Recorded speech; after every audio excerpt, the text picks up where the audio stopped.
On today's episode, we're going to be talking about the concept of Neo-Feudalism. After going through the book, I thought the book author made a really good argument how you almost have to be born into certain lines of work, kind of like it was in the Middle Ages.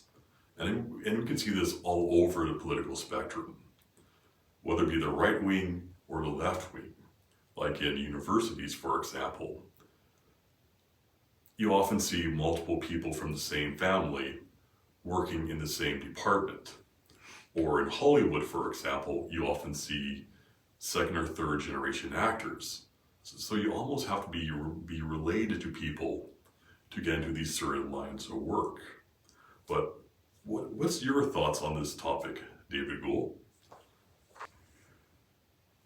Well, I've read a fair bit of medieval history, and I have a certain fondness for the Middle Ages, except for the lack of a sewer system and flush toilets. What we see in that kind of a much more stable world than we at least think of our world as being stable like that. The vast majority of people would end up living their life in a way that's quite similar to their parents and their grandparents. If you were born into a blacksmith's family, a carpenter's family, or if you were born into a family that had aristocratic leadership, you know, that's a fairly stable kind of society. So I don't view that as pejorative. One of the lovely things about it is that most people would learn through apprenticeship. They would learn through following in the pathway of those who were doing tasks. I think that's a better way. And my own sense is that for many, many kinds of work, this makes so much more sense than what we have done. Universities have been, I think universities lost their way a long time ago and became corporatized and became sort of very expensive ways of gaining some credentials with a view to employment. Yeah. And a fair bit of that has been shown now. It's reached a point where it's been shown to not be really very effective. So in a sense, the great critic of modern life, Ivan Illich, talks about how universities and schools are actually instruments of de-skilling. They actually work at making you less capable. Now, his argument is a bit extreme, but he's making a really significant point, I think. So, to the issue of what is going on in our society, I think it's unquestionably the case that there are not a lot of jobs available where merit is clearly the only thing that's on the scale. In many, many cases, in business, corporations, the public sector, when a notice is posted for a position, in many, many cases, the institution, people within it, will have in mind some particular person that they would like for that position. And they will shape the job description to be very suited to that person. Sometimes somebody else gets the job, but often that's the way it works. So I don't think there's any doubt about that. And it's understandable because we like to work with people that we know. Agreed. So it's not understandable, it's perfectly understandable.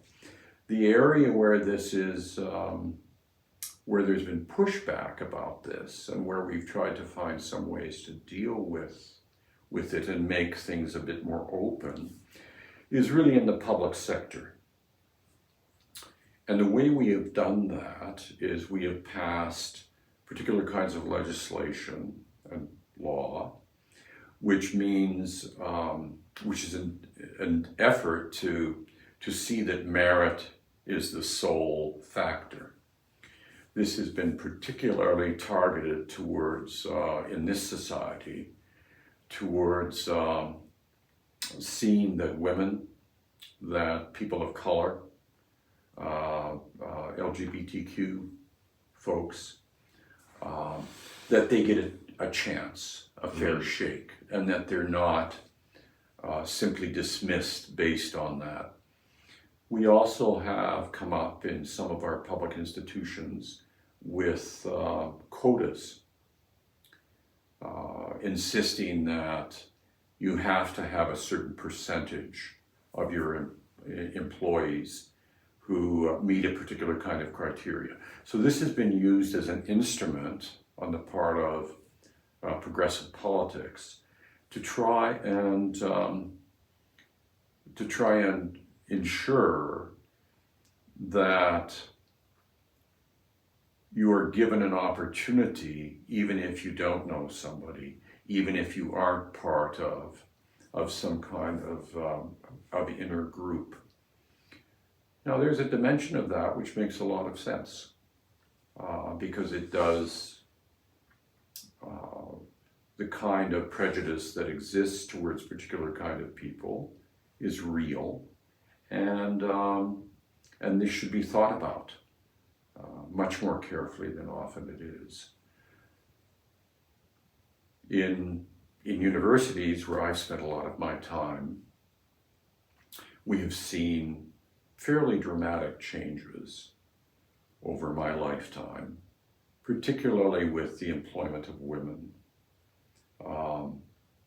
and to see the degree to which, I would say in the last 20 years or so, 20, 30 years, that isn't just about the professoriate, it's been about that earlier on, but that it's also about senior administration. And whatever you make of that, I cannot help but think that over the long run of institutional history, there would be benefit to this. We have more people at the table with a variety of things to offer, and there will be more benefit to this. In the short term, however, it's odd, because in the short term, when you apply this kind of liberal principle, what you end up getting is usually people that are much more committed to the conservative aspirations of the institution than to its creative aspirations. And you get that because in the case of women, for example, or other groups of people, I think the ones that rise to the surface are the ones that have perhaps most effectively mimicked the established group that's there. But that being said, when it comes to social change, this is something we need to think of in 100-year increments, not in 10-year increments. So over time, that will make a difference. The one example that I think is dramatic that illustrates this has to do with the Roman Catholic Church.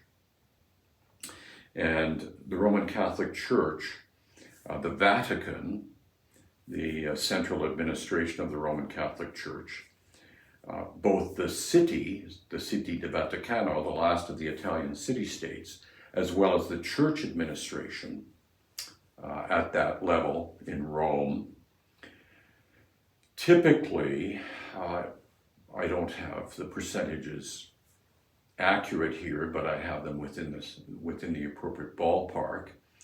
I think by the time of the pontificate of John the 23rd and the Second Vatican Council in the 60s, all of the employees, everybody that worked at the Vatican, including the first secretaries, which would be like a deputy minister, the ministers are cardinals, so they're religious positions, but everybody else, all of them, including the cleaning people, the gardeners, everybody, this is quite a few thousand people, were part of a few Italian families, and had been, Roman families, had been for centuries.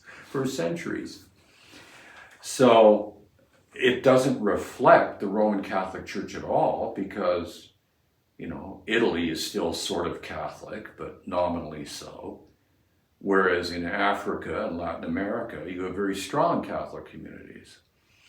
So beginning with popes like John Paul II, there was an effort to see that the Vatican administration, that all the hiring for all those jobs began to reflect the church, not just these Italian families which lived in Rome. So this is a liberal principle, which is the principle of diversity. So he began to move this, and if my memory serves me, he was able in his pontificate, which was quite long, to change the percentage from 97% being from those Roman families to something like 86% being from those Roman families, and the rest of them coming from other places around the world. What's interesting about it is that if you want, in the case of the Vatican, as our model here of how an institution works, if you want to bring somebody in from Africa or Asia or Latin America or Eastern Europe, how are you going to find out who that person might be? Well, you're going to find it out through the bishops. Who's going to be in a good relationship to the bishops? Well, the person in a good relationship to the bishop is likely to be somebody deeply committed to the institution of the church in that area. And that person is going to have basically a kind of conservative mentality. I don't say that critically. I think conservative mentalities are perfectly good. But the impulse to change the institution is a liberal impulse.